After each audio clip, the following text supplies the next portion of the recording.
Okay, let's answer our next problem. We have, there were 6 undisturbed soil samples from borings in a proposed cut area for a highway construction. The average dry unit weight achieved in the field is 16.90 kilonewtons per cubic meter, and the average moisture content is 9.1%. A Proctor compaction test produces a maximum dry unit weight, 19.5 kilonewtons per cubic meter, and an optimum moisture content of 12.8%. The estimated plan calls for a 9,100 cubic meter of cut and 8,800 cubic meter of fill, and the DPWH requires a relative compaction of 93%. And the requirement of the problem are the shrinkage factor, the required quantity of import or export soils based on the unit weight of cut. And then we have to compute also the required quantity of water in liters to bring the soils to the optimum moisture content. So to answer this problem, let's draw first our soil profile. So let's assume this is our sample terrain or sample profile. And then we will lay our highway or roadway with respect to this axis. Assume natin yung length natin from this point hanggang sa point na yon. So, etong part na mismo to, ito yung tatapyasan natin para mailay natin yung highway natin. And this will be our cut part or cut soil. And then dito, lalagyan natin ng lupa para mailay natin yung roadway natin dito sa axis na to.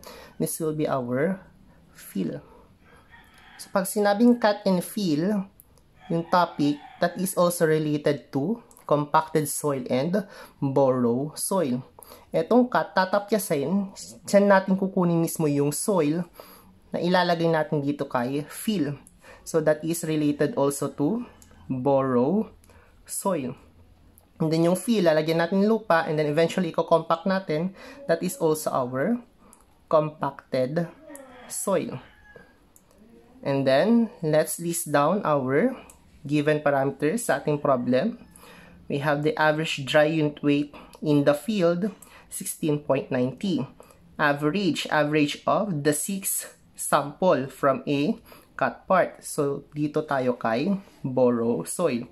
We have the dry unit weight, 16.90 kilonewtons per cubic meter.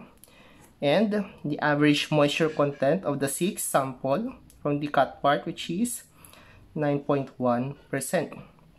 And then, a Proctor compaction test produces a maximum dry unit weight. Yung maximum dry unit weight, madadetermine yan sa laboratory. Pero, yung lupa na tinest sa laboratory, manggagaling sa ating embankment kung saan natin kinompak yung ating soil. So, therefore, that is a parameter for compacted soil or the fill of our highway. That is 19.5 kilonewtons per cubic meter. And an optimum moisture content of 12.8% para mas makompact natin ng mas maigi. And then, estimated plan calls for 9,100 cubic meter of cut. So, yung makakat down natin dito, yung volume is 9,100. And then, yung lalagyan natin na fill is 8,800 cubic meter. That is the volume of the fill. And then, the relative compaction is equivalent to 93%.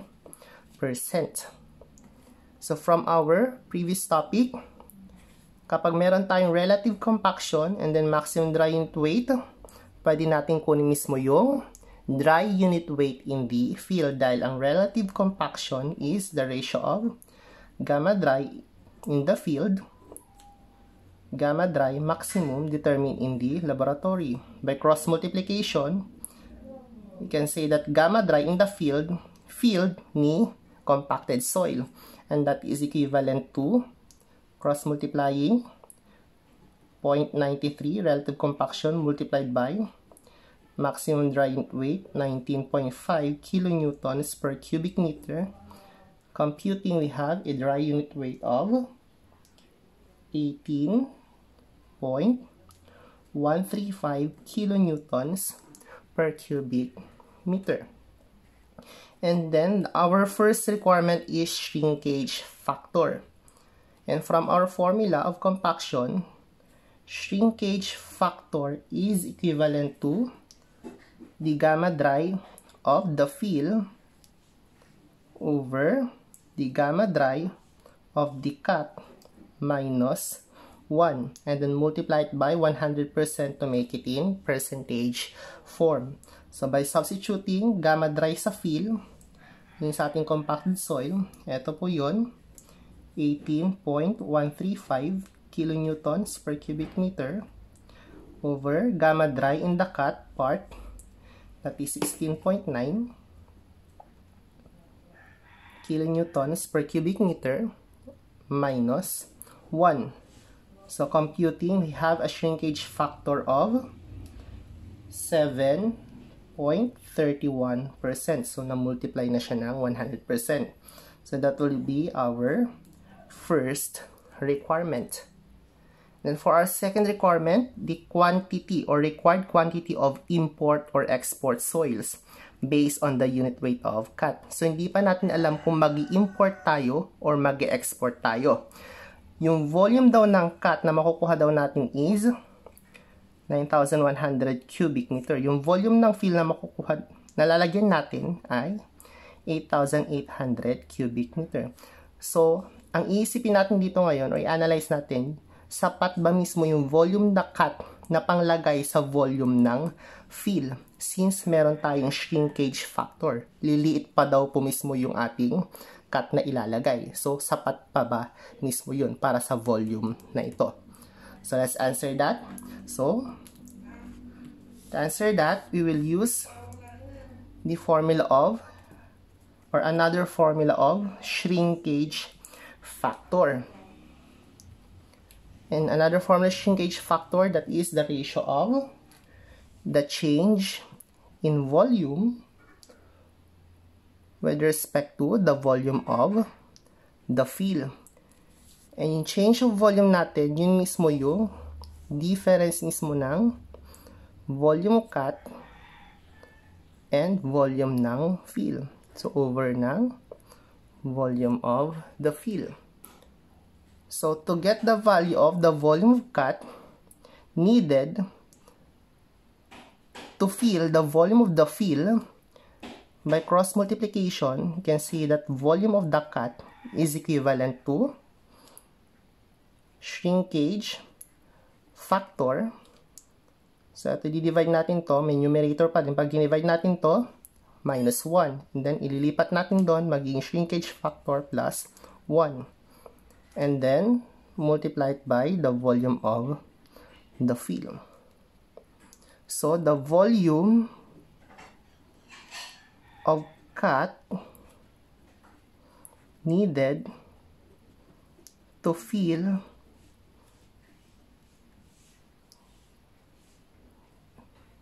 the 8,800 cubic meter volume of fill is equivalent to shrinkage factor, make it in decimal form, 0.0731 plus 1 multiplied by the volume of fill, 8,800 cubic meter. And that will be equivalent to 9,443.077 cubic meter. So, ito yung kailangang volume of cut para ma-fill natin mismo yung ating volume of fill, which is 8,800 cubic meter. Ngayon, ang tanong sa problem, kakailangan pa ba natin ng import or export? Mag-i-import tayo kapag kulang yung makukuha natin volume ng cut. Mag-i-export tayo kapag sobra-sobra yung volume cut na makukuha natin para ma-fill yung ating kailangan na i-fill. Since yung volume cut needed ay mas malaki sa makukuha nating volume of cut, kailangan po natin nag-import. There is a volume of boro soil needed. Pag sinabing export, mag-export po tayo, madami po tayong waste. So, that is volume of import, not export.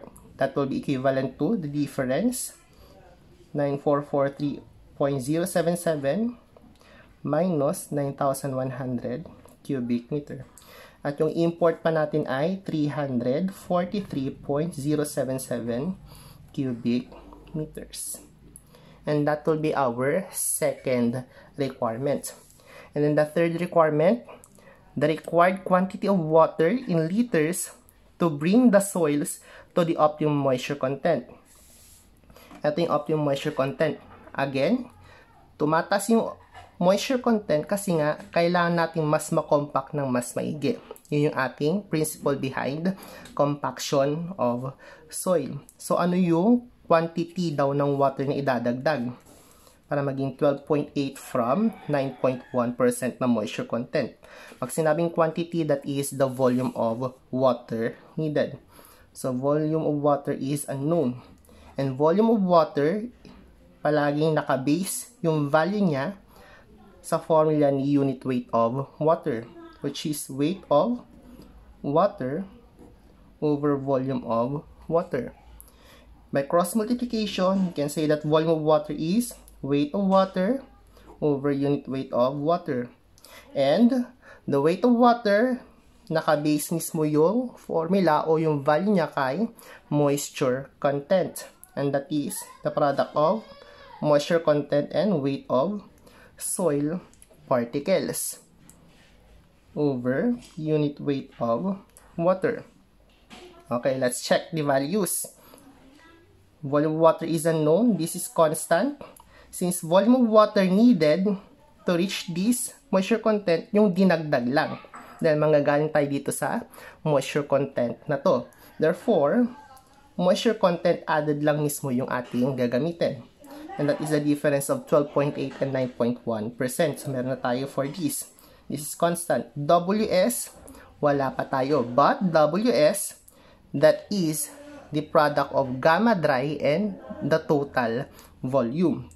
We already have the gamma dry of our fill. And we have the total volume, which is 8,800 cubic meter. We can also use our gamma dry and volume of our cut. The gamma dry is given 16.9 and the volume of the cut is 9,443.077. That is needed to fill our 8,800 cubic meter. And substituting, volume of water is moisture content added, that is 0.128 minus 0.091, make it in decimal form, multiply by WS. WS, the product of gamma dry and volume. Let's use the parameter for compacted soil. The gamma dry is 18.135 kilonewtons per cubic meter, multiplied by the volume of our compacted soil, 8,800 cubic meter, over the unit weight of water, that is constant, 9.81 kilonewtons per cubic meter. Let's check kung merong required unit yung ating problem. It should be in liters. So, consistency of units, magka-cancel po yung kilonewtons per cubic meter. Maging unit natin ay cubic meter. Multiply it by 1,000 liters is to 1 cubic meter para yung unit natin ay maging in terms of liters. Therefore, volume of water computing, we will have a volume of water of 601,911.93 liters of water. And that will be our requirement for our third question of this problem.